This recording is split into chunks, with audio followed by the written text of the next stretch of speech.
Most people set goals in their life and they feel like it's a lofty aspiration or something outside of them that they really want to attain.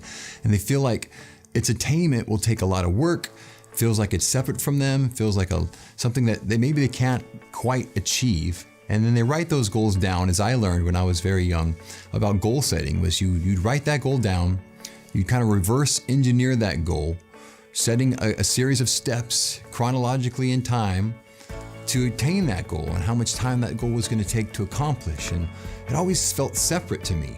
I learned that goal setting process when I was about 20 years old. I had an opportunity to get a modeling contract, and I was going to go to this International Modeling and Talent Association in New York. I was kind of a big fish in a little pond.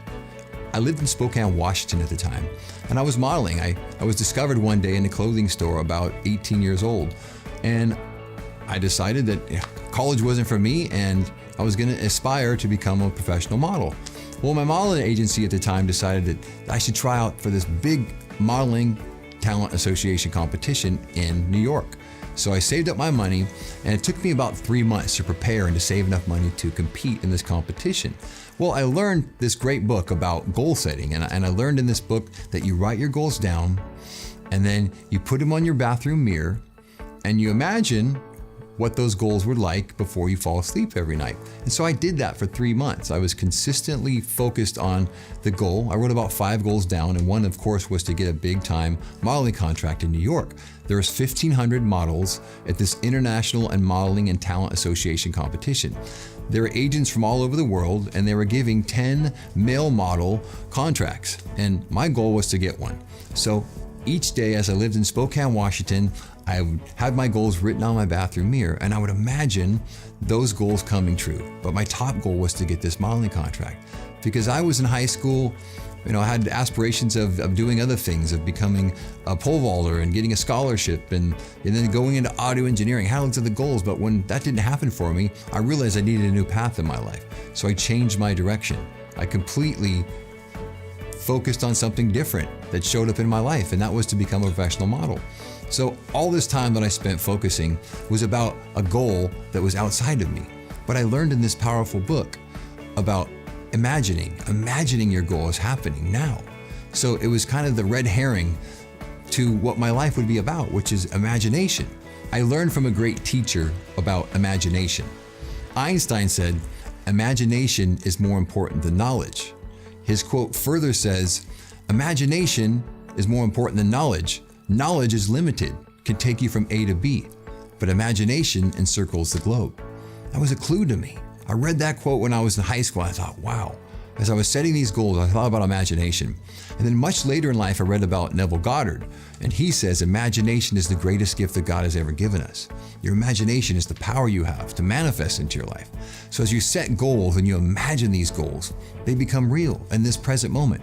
So as I lay in my bed, 18, 19 years old, figuring out what I'm going to do with my future, and I thought modeling was it, I would imagine this big auditorium, this big conference room full of hopeful models and people hoping to create a career in this big industry in the Big Apple.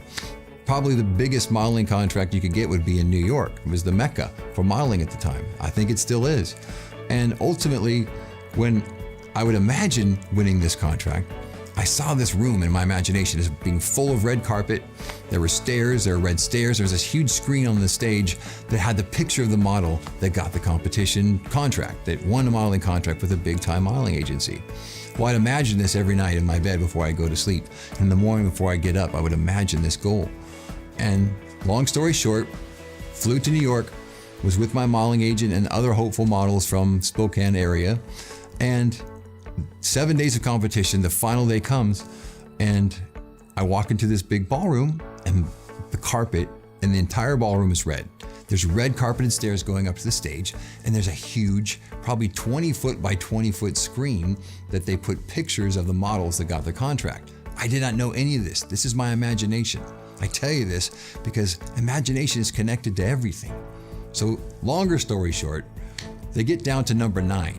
And the 9th person that they gave the contract to was from a different country. They were from, I think, Africa. And it was a room full of beautiful people. And I remember that thinking number 10 is coming and I haven't been called yet. And I looked over to my agent and she gave me this kind of sad look like, oh, I'm sorry you didn't win. And then I just kind of took a breath and thought, oh, here we go. Here's my future. And I just kind of relaxed and let go. Lo and behold, the picture on the back of the stage was my picture. It filled the entire screen. And my heart jumped. Everybody at my table jumped up and were cheering. And I walked up there as if my feet didn't touch the ground. I thought, imagination. As I'm walking up to the stage, I thought, there's something more to this. How can this be that this carpet is red and that there's this picture and everything I imagined showed up? That I just had a thought. My imagination created this whole thing. So connecting to your goal, connecting to what you want in advance, that's the secret. So I set goals now a different way. I believe that setting a goal and writing it on your bathroom mirror is two-ness. It's a separation, it's out there. Every time I look at that goal, even though I'd imagine, I felt nervous in my stomach. I was like, oh, I had to do it. How am I gonna figure this out? What are the steps? It's gonna be difficult. It felt hard, and years later, I would keep setting goals that same way. I guess I was a slow learner. I went back to that same process because I had success once. But years and years of setting those goals, putting them on a sheet in my bathroom, on my bathroom mirror inside the medicine cabinet, every day I would feel a little nervous inside. I'd read the goal. I wanted to sell a lot of houses. I'm a real estate agent. I wanted to sell 10 houses in 1 year.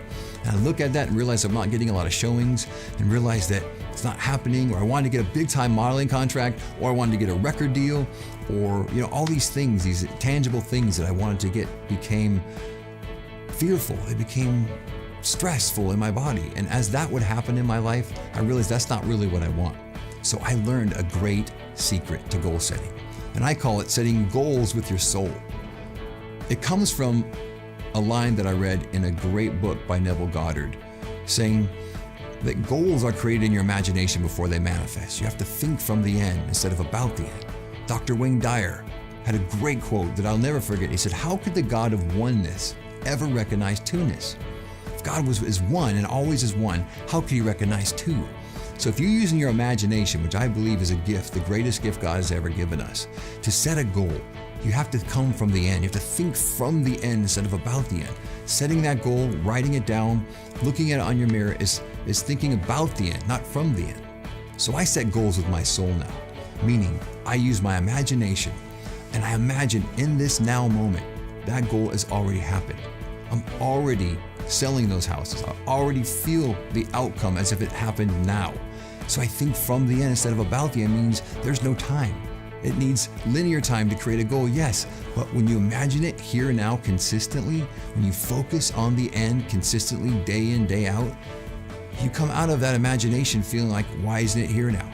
I was just in that space, and it becomes so real that you attract that outcome. By virtue of the law of attraction, like is attracted to like. You magnetize that outcome in your life. So when I set goals with my imagination, they're already here. I don't have to, go down and meet clients and sign contracts and, hopefully beg them to buy the property and worry and stress about it. I think from the end instead of about the end.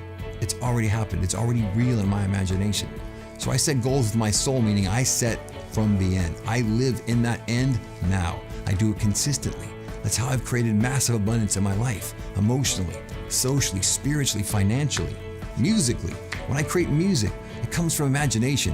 It doesn't come from working out the song and stressing about it. It comes from inspiration. So when you connect your life in that way, goals don't become this fearful thing that you set every once, maybe once a year on your birthday or at New Year's Eve when the ball drops.